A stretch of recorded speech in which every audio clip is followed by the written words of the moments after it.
tal, amigos de Noticias Anonymous? Rusia planea humillar de manera pública a la Organización del Atlántico Norte, OTAN. Exhibirá los equipos de la OTAN destruidos en las puertas de las embajadas occidentales.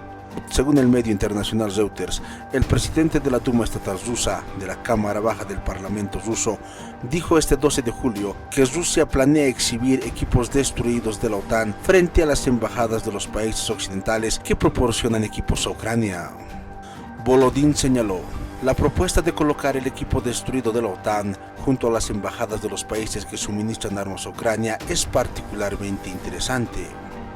El medio Reuters señaló asimismo que los funcionarios rusos han criticado repetitivamente a los países occidentales por suministrar armas a Ucrania, argumentando que la medida puede prolongar la guerra y conducir a una escalada del conflicto. Sobre la exposición del equipo destruido por la OTAN en las puertas de las embajadas occidentales, el medio Russia Today también dijo que la propuesta recordaba las acciones en Ucrania, que instaló una exposición permanente en Kiev que mostraba varios equipos militares destruidos que, según afirmaba, provenían del ejército ruso. A su vez que Ucrania también recorre Europa con tanques rusos destruidos.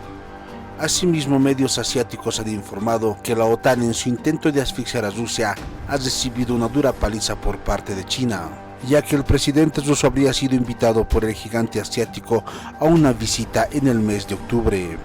La decisión fue acertada por parte de China, ya que en la cumbre de la OTAN, celebrada en Vilnius, los países miembros de esta organización militar lo que hicieron fue acrecentar mucho más el conflicto bélico ruso-ucraniano. Francia señaló que está lista para proporcionar a Ucrania un lote de misiles aire-aire para apoyar al ejército ucraniano a recuperar la supremacía aérea. A eso se añade que Alexander Kamysyn, ministro de Industria Estratégica de Ucrania, dijo que después de obtener la aprobación de Turquía, Ucrania ha comenzado a construir una fábrica de drones armados portadores de la bandera TB2 que puede transportar 180 kilogramos de bombas guiadas por láser para operaciones de reconocimiento y ataque armado. En ese mismo contexto, Rheinmetall, el mayor fabricante de armas alemán, construirá un nuevo centro de producción y reparación de tanques y vehículos blindados en Ucrania este año. A todo esto se añade que, según fuentes de diversos medios, la parte ucraniana dijo que 11 países de la OTAN, como Reino Unido, Alemania, Italia, los Países Bajos y Dinamarca, se han unido para proporcionar a Ucrania entrenamiento y apoyo en el combate. Debemos considerar también que casi todas las regiones occidentales de Rusia ya son países de la OTAN, y la asistencia de los Estados Unidos y los bloques de la OTAN a Ucrania con armas y equipos está aumentando gradualmente y el ritmo de entrega se está acelerando. En ese momento crítico en el que la OTAN está ejerciendo mucha presión sobre Rusia, el ex embajador ruso en China, Denisov, reveló a los medios que China ha emitido una invitación para dar la bienvenida al presidente ruso Vladimir Putin para que visite el país en octubre de este año y asista al foro La Franja y la Ruta de la Seda. En medio de la fuerte presión que está ejerciendo la OTAN contra Rusia, la reunión chino-rusa inyectará un empujón para estabilizar la situación internacional, señalaron algunos analistas. Y ahora sí, yéndonos a esa parte,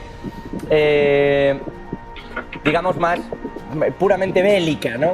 Se está acordando una especie de cordón de seguridad desde el G7 para Ucrania, que no se sabe muy bien en qué consiste, pero básicamente son más municiones, más armas, pilotos de F-16, etcétera, etcétera. Y luego estamos dándole una especie de bálsamo curativo brillante para que todo quede bonito a las famosas bombas de racimo.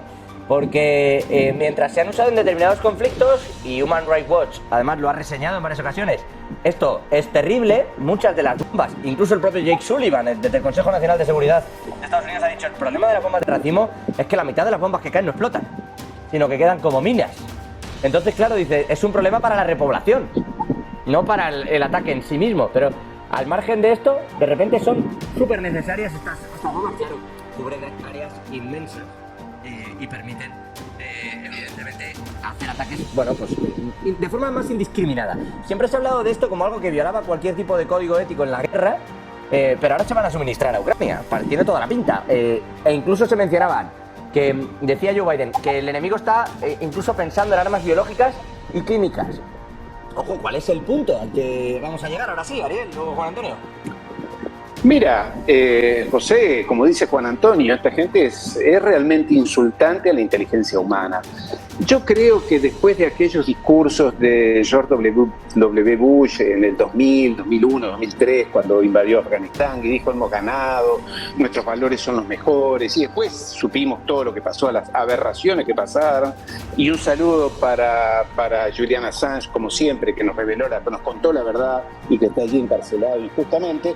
Pero digamos, después de todo eso, realmente que nos siguen repitiendo las mismas locuras y que nos quieran meter en esta psicosis es realmente muy preocupante. Obviamente que cada vez pienso yo que menos gente le cree. Pero en fin, vamos al tema militar.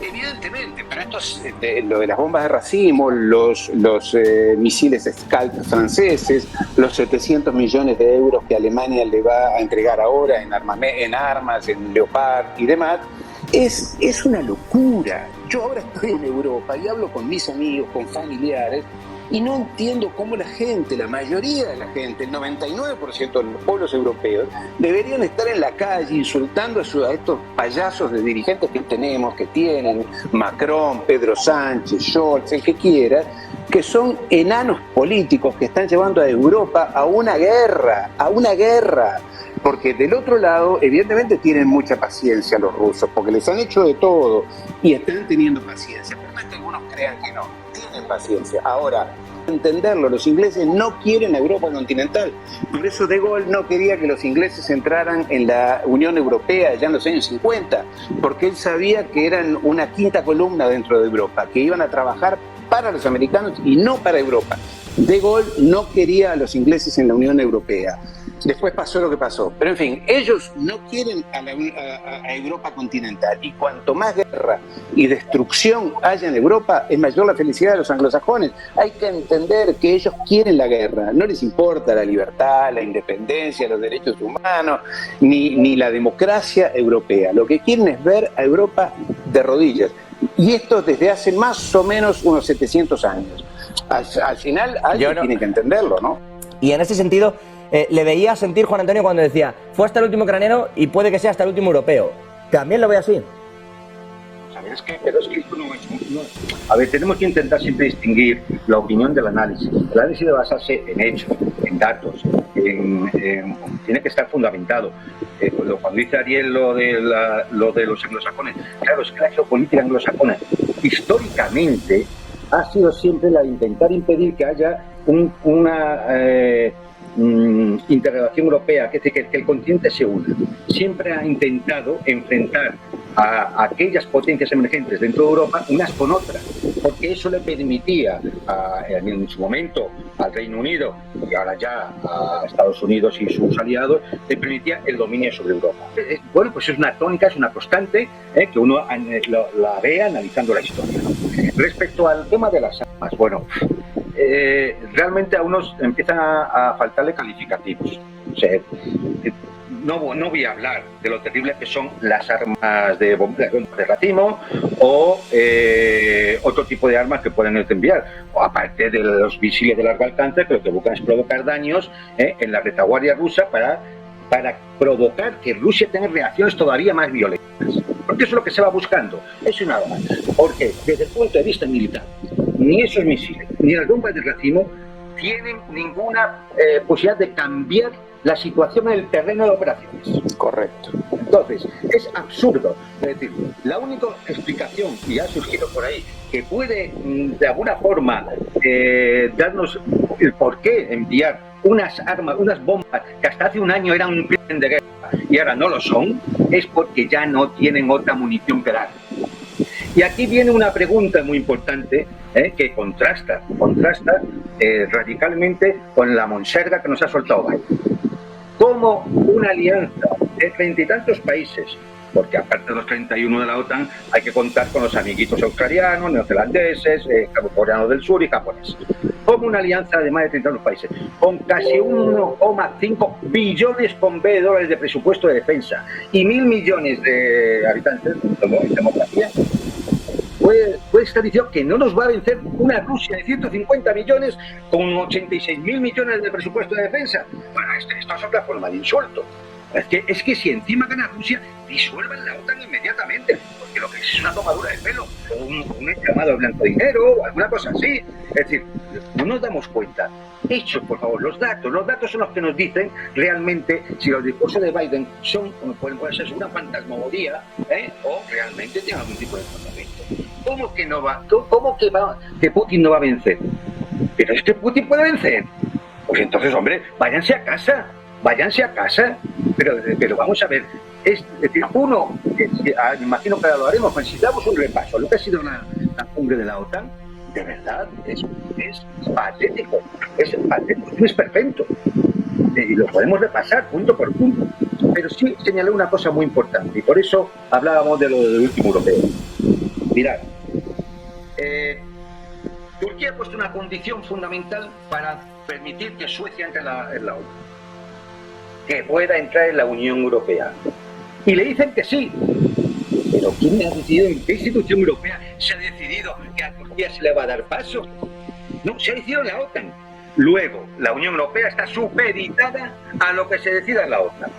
Pero es que luego viene en la reunión del G7, y es la que decide los pasos y las condiciones de seguridad que va a tener Ucrania, que no se ha decidido en la propia reunión de la OTAN. Es decir, que la OTAN está supeditada a lo que decidan las élites del G7. Bueno, pues tiene ustedes toda la cadena de valor. Ya está todo dicho ahí. O sea, ¿esto qué es? El tinglao de 7 potencias occidentales neocolonialistas de toda la vida. Suscríbete a mi canal para recibir más videos.